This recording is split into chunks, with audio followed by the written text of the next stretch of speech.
I mentioned Africa. Let's talk a little bit more about Africa now, about like the scene. I've not grown up there, so you have to tell me what's the art scene like there?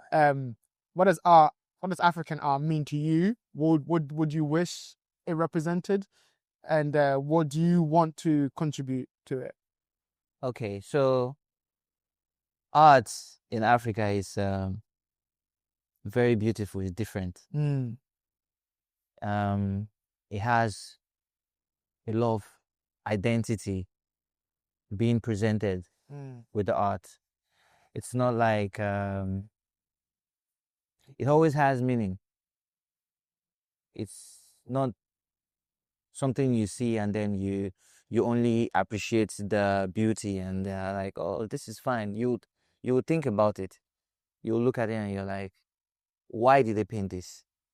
So um I think the origin of art in Africa mm, was especially in Nigeria. Like even if you go to the ones created from the east, even in the west, there's always like a reason why, mm, to show cultural heritage, mm, to tell a story, what happened. mm, Um, it's also like activism. Yeah, we always use art to represent most of these things in Africa. So yeah, um, we had uh we have a place, Falomo Bridge in Lagos. If you go there, there's beautiful art you see under the bridge, and it was created by Poli Alakija. mhm, She's Nigerian British born, mhm, and the art represented the fight for Chibok girls, the idea of the girl child matters, mm, and how we need to like protect the future generation coming up. mm, And it was also a fight against terrorism and all those stuff. And so for me, um, that's what African art represent. mm, And then there is the part of fun. mm, We have very beautiful arts, aesthetics when you go around Lagos, mm, and then you're like, wow, it might not really be so much of thoughts, mm, but it's very interesting mm, to look at. It's always bold. The art is always bold. It's not like cartoon or stuff like that. mm. So yeah, um, that's what you see when you come to like Nigeria in particular, and you're looking at the arts there. Mm. And That's what do you want to contribute to that? You've told what it's like. Is there something that you think actually I could improve it here, or this is what I would do, or this is what I want to bring to it? okay. So for me, I'm not just an artist. So because I went to school, for my masters, I did planning and then um sustainable development and all. So even for my thesis, I did street arts, yeah, Mm, and how it can how it influence the open space.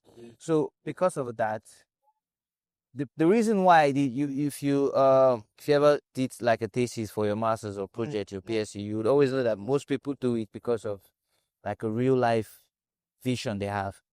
So why I did it was because artists face a lot of challenges in Africa. It's not appreciated. mm, There's a lot of policies that hinders art from like being done. So for me, I want to be able to contribute in the long run with the transformation of policies in Nigeria. That is how they see art, mm, because I feel like it's not really appreciated enough. mm, The artists are not really appreciated enough.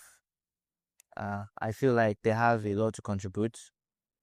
It could improve tourism.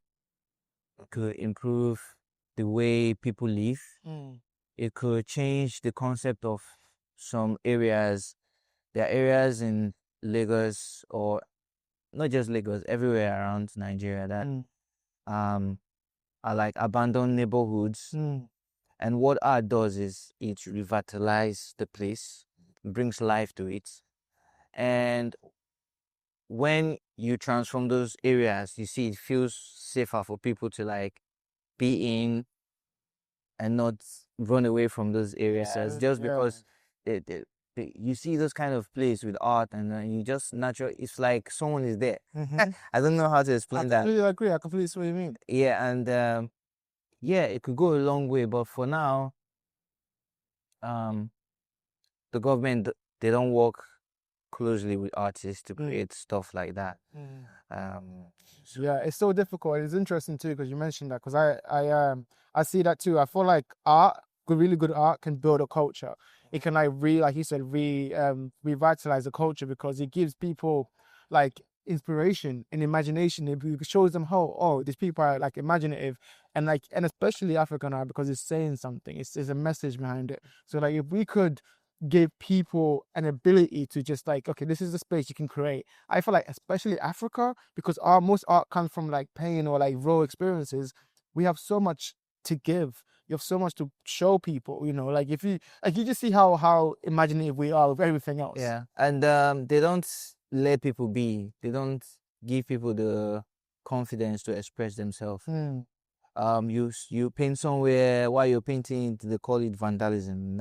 If you're creating all those stuff, those stringent policies, then where do you want us to Just stifle art, exactly. Yeah. Tightening the space for artists to like be free and they also, when you paint in the form of activism, is being threatened.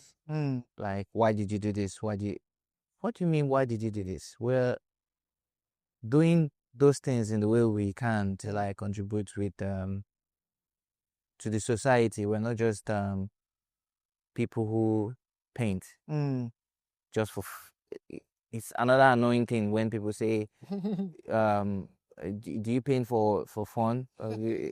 What the hell do you mean? Do we paint 2 months painting for fun? for fun? I had a friend who he was very close to me. He does the music, and I was very supportive of him.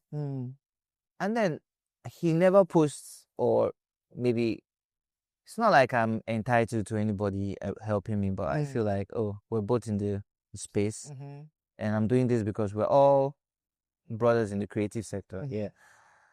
And maybe it's not your thing to like put other people's stuff out there and maybe repost for them. And okay, that's fine, that's cool. But then I see you posting someone else that makes painting. I'm like, Brother, you're not gonna. what's up? You're not And he gonna. says, sorry, that he thought I paint for fun. I'm Wow, like, what the? that's crazy. I paint for fun, and they pay me about 500,000 to paint here, and they pay me about 1 million to paint at Ikoyi or Banana Island for fun. Yeah, fun. So yeah, I mean, it comes back to what we were saying before about how people view art, especially in that community, especially in Africa. Like my mom would probably say the same thing if she saw what I did. She'd, you just record videos for fun, or you go do poetry for fun, or you paint for fun. Like it's like the perception of because they know what they've known, they don't know what is to come. It's the same thing with other sectors of life. I think it's different now from back then. I think we're very much stubborn. Our generation, we're doing things differently from how our parents like did things. You don't see people really focus on if you want to do like the podcast, you chase what you want to chase without anybody pushing you down. Those who stream, those who create stuff on TikTok and stuff, people are inspiring others. People are doing something meaningful. It's not just the whole medical doctor or doing like a banker. Yeah, being a banker or doing the same things over and over again because they think in the mind that's safe. Yeah. Yeah, no. speaking on actually the future of what's to come and all these people doing new stuff, obviously one of the big things about being an artist now is promoting yourself. It's getting yourself out there, using social media, making sure that you're seen. How difficult is that, especially from your perspective, for a painter, because you're painting, then you have to get the art onto the social media. Like, what is that process like? Have you found it difficult? What some things you've learned? What do you think about the whole kind of self-promotion aspect of art?